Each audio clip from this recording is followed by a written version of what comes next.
Hello and welcome to today's episode of Stream It or Leave It. Today I'm going to be talking about Dr. Death starring Joshua Jackson. There's also a podcast on Wondery that I listened to about a year ago. It's harrowing, but the reporting is really good. So if medical malpractice crimes interest you, I would definitely recommend checking that out. Anyway, onto the video. Episode 1 opens with Dr. Christopher Duntsch, or Dr. Death, in prison clothes. He's getting a blood pressure test, and we hear voiceovers of his victims' testimonials. So since this is based on true events, we know what the outcome is going to be, but we do get to go back 5 years to witness the events leading up to his eventual arrest. We get to meet Madeline, one of his first patients on the show, who has come in for surgery. A sweet lady. She looks nervous, but hopeful. Afterwards, however, we find out that she woke up mid-surgery and Dr. Henderson, played by Alec Baldwin, has to go in again and fix everything because Duntsch had made a mess of what was supposed to be a routine surgery. Madeline eventually does wake up and she's in quite a bit of pain, but she does say that the pain from Duntsch's surgery was worse. She can't move her left foot, however, and she tells Dr. Henderson to keep Dr. Duntsch away from her. She doesn't want him near her again.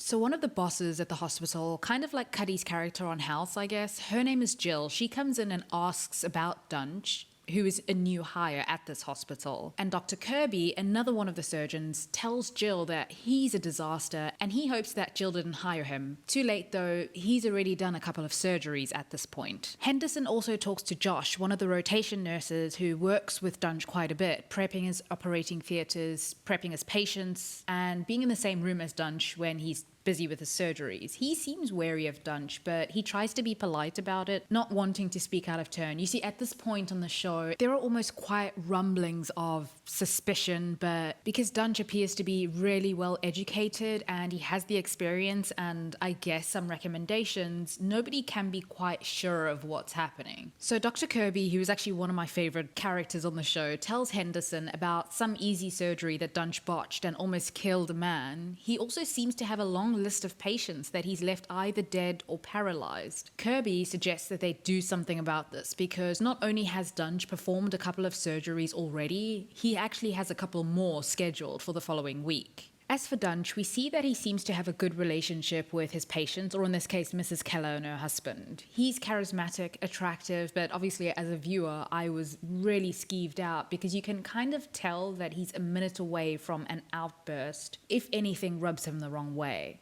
He tells his patients who come over from his old hospital, Mrs. Keller and her husband, that he left that place because he's the future and that place was behind. When they ask about a patient of his who died, he blames that on the anesthesiologist. Anyway, Mrs. Keller goes into surgery and I'm scared. Then we start to hear hammering and the rotation nurse, Josh, is looking at the clock. He's really worried. I had to mute some of this because the sound effect of the operation made me really queasy. So this operation takes 4 hours, which is apparently really long for something called a lateral fusion, and Josh tells Jill this when she asks. Later on, when Jill goes over to see Duntsch in his office, he tells her that he's looking into stem cell treatment and he says he doesn't think it's as complicated as people make it seem. He's very arrogant, and Jill points out that he's very confident. She then mentions the 4-hour spinal fusion and he gets combative, wanting to know who told her. It's an awkward situation and you can tell that Jill senses an offish vibe, but she's not ready to properly admit it yet, I guess. She is asking questions though, so she's not completely unaware. Then we have the scene where the husband of one of Duntsch's other patients,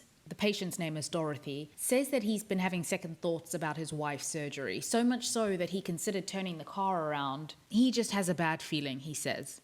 Duntsch reassures him that she's safe in his hands, and oh boy, this surgery is predictably a disaster. The nurses are whispering amongst themselves that this isn't right, and they make recommendations to Duntsch, but he fights them. You can see he's having trouble getting it right, but he won't ask for help, so he just keeps hammering away as everybody looks on in horror. Again, I had to mute this because the sounds were just terrifying, and poor Dorothy is literally just bleeding out on the floor. That evening, after a failed talk with his father, Duntsch ends up going to Kim's house, an ex-nurse who has a court order for him to stay away from her. He tells her that he wants her to come back, that the nurses at this new place are messing up his surgeries. She's shocked to hear that he's still operating after what he did to his previous patients, and she tells him that if he comes back there, he'll go to jail. So Josh, another one of my favorite characters actually, gets this call one day and Dorothy isn't doing so well after her surgery with Duntsch. He tries to tell Duntsch this, but Duntsch tells him to shut up and demands that Josh go and prep the operating theatre for yet another surgery. By the way, there's this thing where Josh always notices that Duntsch's scrubs have holes in them. We also get a scene where we see Duntsch grabbing his scrubs out of the car. They're just dumped in the back seat with trash and beer bottles.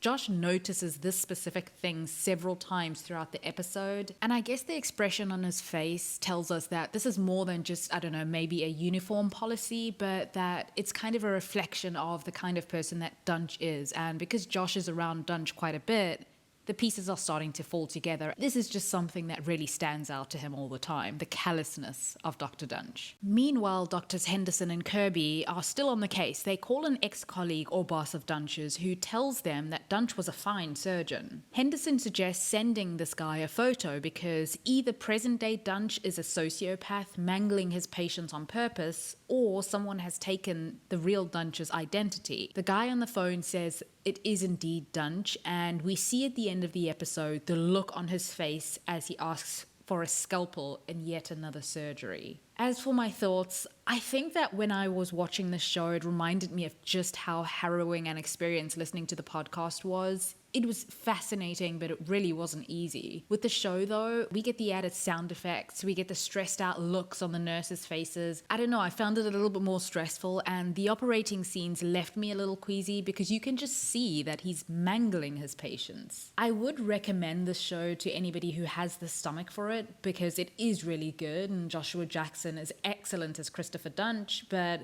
it's going to be a leave it from me. It's just too good and it ends up being kind of terrifying. Anyway, that's all I have for this video. Please feel free to share your thoughts down below if you have seen the show. Thank you for watching.